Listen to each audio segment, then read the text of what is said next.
So in the last lecture, we talked about measuring the rate of a reaction. So for instance, if we had a reaction, golly gosh, like hydrogen plus oxygen going to H2O. So clearly that's not balanced. So I can put a 2 there and a 2 there, right? I can measure the rate of the reaction by picking on any of these things like the hydrogen, and I can say it's negative, the change in concentration of hydrogen with time. Okay, and because there's a coefficient of 2, then I would divide that by 2 or multiply by half. Or, it's negative the change in concentration of oxygen with time. Or it is positive 1/2 the change in concentration of water with time. And so in theory, right, in the lab, right, I could measure any of these quantities up above, right? So I could measure the concentration of hydrogen with time, right? I would get a graph that would look something like that, right? Because the hydrogen is being used up. And we could go ahead and we could pick any 2 points and we could say, well, that's the change in concentration. So that's negative. And that's the change in time, so that's positive. And I could divide one by the other, and I could substitute it in, right? And I could get a number. So in the lab, we can experimentally measure these rates of reaction. So we can measure these experiments rates, and we might look at the color of the substances, or if they're gases, the pressure, or if they've got some other weird property like they fluoresce, we can look at the fluorescence. And that's all good and everything. But the one thing in science is that we like to make predictions. So we would like a way to predict how fast the reaction will be. So we could go in the lab and we can measure it. But, in science, the biggest part about science is the ability to predict the future. So can we predict what the rate will be without actually having to go in the lab and measure it? And the answer is yes, we can. And we have to use something called a rate law. So a rate law is going to give us a way to predict in this chemical equation what the rate will be. And in fact, we can go ahead and we can write the rate law for this chemical equation right here. And it looks something like this. So it says the rate, this is something you don't have to measure now, this is something that you can calculate, is related to the concentration of hydrogen times by the concentration of oxygen. And actually, it's related to this to a power, and that power we could write x or y for our unknowns. And there's also a constant of proportionality, which we're going to write as k, and we're going to call this the rate constant. So it's just a constant of proportionality. So it's got something to do with the concentration of X. It's got something to do, the concentration of hydrogen. It's got something to do with the concentration of oxygen. Those are the 2 reactants in there.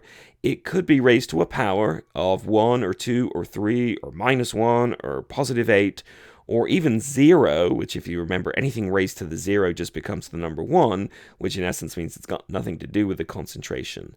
And in order to get the equation to work, we need a proportionality constant, which we call the rate constant. So this is a rate law. So we have some terminology here. So the values of x's and y's are called the orders. So we say x is the order with respect to WRT, hydrogen, and y is the order with respect to WRT, oxygen. So those are the individual orders, and we can often just go ahead and add them all together and say that the overall orders added up, okay, is our overall order of the reaction. So some strange terminology here. I know it's kind of weird, but let me go to another slide and maybe write another example and talk us through it. So imagine we have a generic reaction, say AA plus BB goes to CC or something. Then the rate law would basically be a prediction of how fast the reaction is going, and it's equal to a rate constant times by the concentration of each reactant raised to a power, right? And those powers we call the orders. So now this would be the order with respect to A, this would be the order with respect to B, and the sum of x and y would be the overall order. Do you remember what K is? Yep, that's right. K is the rate constant. So this is the rate of the reaction. Now, some terminology here. So if x is 0, we say it is 0 order with respect to A. Okay, if x is 1 or 2, we say it is first or second order with respect to A. So it's kind of some weird terminology here, but there you go. They're almost always integers. They don't have to be. In more complicated work, they certainly aren't going to be. But for simple basic chemistry, we'll go ahead and we'll pretend they're always going to be whole numbers. So one last reaction here. So here's the reaction between hydrogen and nitric oxide or nitrogen monoxide. And they're all gases actually, and they make nitrogen and water vapor. And can you go ahead and write down a rate law for that reaction? So go ahead and pause the video and try and write the rate law, and let's compare notes. Okay, so if you've unpaused, then the rate law is basically a way to predict the rate of the reaction. It's a rate constant times by the concentration of each reactant raised to some power, which we call the order. And we've got H2 as a reactant, and we've got NO as a reactant. And notice we have products, nitrogen and water, and almost always the products are not going to appear in the simple rate law expressions. In more complicated expressions, they can, but in this class, we'll go ahead and we'll just assume that products are not going to affect the rate of the reaction. Now, you might say, what about X and Y? Are X and Y these coefficients here? And it turns out they can be, and they also sometimes are not. So how do we know? We have to do an experiment.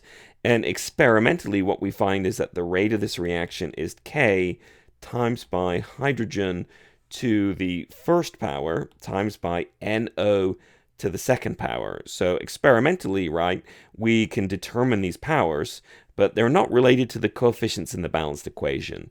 So you can't take that and just assume it's the same thing, and you can't take that and assume it's the same thing there. So you have to experimentally determine them.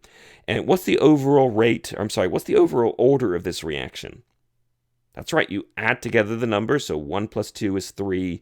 So we would say this would be a third order reaction overall. Now, in the next kind of few lectures, we're going to go ahead and we're going to figure out ways to figure out the rate law. And we're really obsessed with the rate law because it gives us a way to predict what will happen. And science is about predicting the future. So if we can predict how fast the reaction will run in the future, if all we know are the concentrations of the reactants, how quickly will it react, that's an amazing thing to know.